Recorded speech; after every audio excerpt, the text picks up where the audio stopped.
Actually ನಾನು ಕೇಳೋವಂಥ ಪ್ರಶ್ನೆ ಆಗಲೇ ಹೇಳ್ದಂಗೆ ತುಂಬ ಇತ್ತು. ಬಟ್ ಕೆಲವೊಂದು ಕೇಳ್ತೀನಿ. ನಾನು ನೋಡ್ತಾ ಬಂದಂಗೆ, ಸೊ ನೀವು ಹೆಣ್ಣಿನ ಪಾತ್ರವನ್ನು ವಹಿಸುವಂಥ ಅಥವಾ ಅದನ್ನು ನಿರ್ವಹಿಸುವಂಥ ಪಾತ್ರಗಳನ್ನ ಮಾಡ್ತಾ ಬಂದ್ರಿ. ಅದರಲ್ಲಿ ಎಸ್ಪೆಷಲಿ ನನ್ನ ತಾಯಿಯರನ್ನ ನೋಡೋದು ತುಂಬ ಸಾರಿ ಅಳಿಸ್ಬಿಟ್ಟಿದ್ದೀರಾ ನೀವು. ಆ ಥರದ ಪಾತ್ರಗಳು ತುಂಬಾ ನಾನು ಗಮನಿಸಿದ್ದೀನಿ.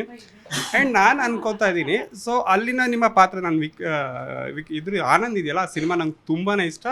ಆ ಪಾತ್ರದಲ್ಲಿ ನೀವು ತುಂಬ ತುಂಬ ಚೆನ್ನಾಗಿ ಮಾಡಿದ್ದೀನಿ ಅಂತ ನಂಗೆ ಭಾಳ ಇಷ್ಟ ಆಗುತ್ತೆ. ಆ್ಯಂಡ್ ಇವಾಗ ನೀವು ಶುರು ಮಾಡಿದ್ರಲ್ಲ, ಆ ಸಿನಿ ಜರ್ನಿಯಿಂದ ಇಲ್ಲಿವರೆಗೂ ನಿಮ್ಮನ್ನೆಲ್ಲಾದರೂ ಬದಲಾಯಿಸ್ಕೊಳ್ಬೇಕು ಪಾತ್ರದಲ್ಲಿ ಅಂತ ನಿಮ್ಗೆ ಯಾವತ್ತಾದರೂ ಅನಿಸ್ತಾ, ಅಥವಾ ಈ ಮಾಡರ್ನ್ ಯುಗಕ್ಕೆ ನಿಮ್ಗೆ ಅಂದರೆ ಒಂದು ಸ್ವಲ್ಪ ದುಃಖದ ಪಾತ್ರಗಳನ್ನು ಮಾಡ್ತಾ ಇದ್ರಿ ಆ ಸ್ಟಾರ್ಟಿಂಗಲ್ಲಿ, ಸೊ ಅದನ್ನ ಸ್ವಲ್ಪ ಬದಲಾವಣೆಗಳನ್ನ ನೀವು ಕಂಡ್ಕೋಬೇಕು ಅಂತ ಅನಿಸ್ತಾ, ಇಲ್ಲ ಆ ಒಂದು ಸೆಟಲ್ ಆ ನಟನೆ ನಮ್ಗೆ ಬೇಕು ಅಂತ ಏನಾದರೂ ಬದಲಾಯಿಸ್ಕೊಂಡ್ರಾ ಅಂತ? ಅಲ್ಲ, ಬದಲಾಯಿಸ್ಕೊಂಡಿದ್ದೀರಾ ಇಲ್ವಾ ಅದೇ ಇದ್ರಲ್ಲ ಇದ್ದೀರಾ ಅಂತ? ಆಕ್ಚುಲಿ ನಾನು ಇದುವರೆಗೂ ಇಷ್ಟು ವರ್ಷದಲ್ಲಿ ಈ ಥರ ಒಂದು ಪ್ರಶ್ನೆ ಯಾರು ಕೇಳೇ ಇತ್ತಿಲ್ಲ. Very nice question. ಇಲ್ಲ, ಖಂಡಿತವಾಗ್ಲು. ಏಕೆಂದರೆ ಅವಾಗ ಮೇಕಿಂಗ್ ಬೇರೆ ಥರ ಇರ್ತಾಯಿತ್ತು, ಸಿನಿಮಾ ಮೇಕಿಂಗ್ ಬೇರೆ ಥರ ಇರ್ತಾಯಿತ್ತು. ಆ್ಯಂಡ್ ಅವಾಗ ಏನಂತಾರೆ, ಸೋಷಿಯಲ್ ಮೀಡಿಯಾ ಇದೆಲ್ಲ ಇತ್ತಿಲ್ಲ. ಆಮೇಲೆ ಎಕ್ಸ್ಪೋಜರ್ ಏನೇ ಇದ್ರೂ ಸಿನಿಮಾ ಅಷ್ಟೇ, ಎಂಟರ್ಟೈನ್ಮೆಂಟ್ ಅದೆಲ್ಲ ಬಂದಾಗ.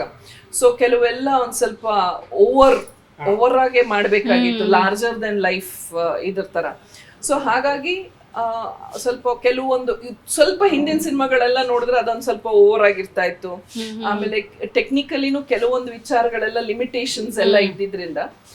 ಬಟ್ ಈಗ ಹೋಗ್ತಾ ಹೋಗ್ತಾ you have to be natural.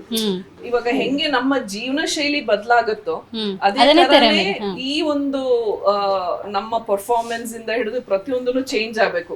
ಅವಾಗೆಲ್ಲ ಬ್ಲ್ಯಾಕ್ ಅಂಡ್ ವೈಟ್ ಸಿನಿಮಾಗೆ ತುಂಬಾ ಮೇಕಪ್ ಯೂಸ್ ಮಾಡೋರು, ಇವಾಗ ಅದ್ರ ಅವಶ್ಯಕತೆ ಇಲ್ಲ. ಸೊ ಅದೇ ತರ ಚೇಂಜ್ ಆದಾಗ ಆಬ್ವಿಯಸ್ಲಿ ನಿಮ್ಮ ಆಕ್ಟಿಂಗ್ ಅಂತ ಬಂದಾಗ್ಲೂ ಅದನ್ನು ಪಾಲಿಶ್ ಆಗ್ಬೇಕು. So you have to update your self.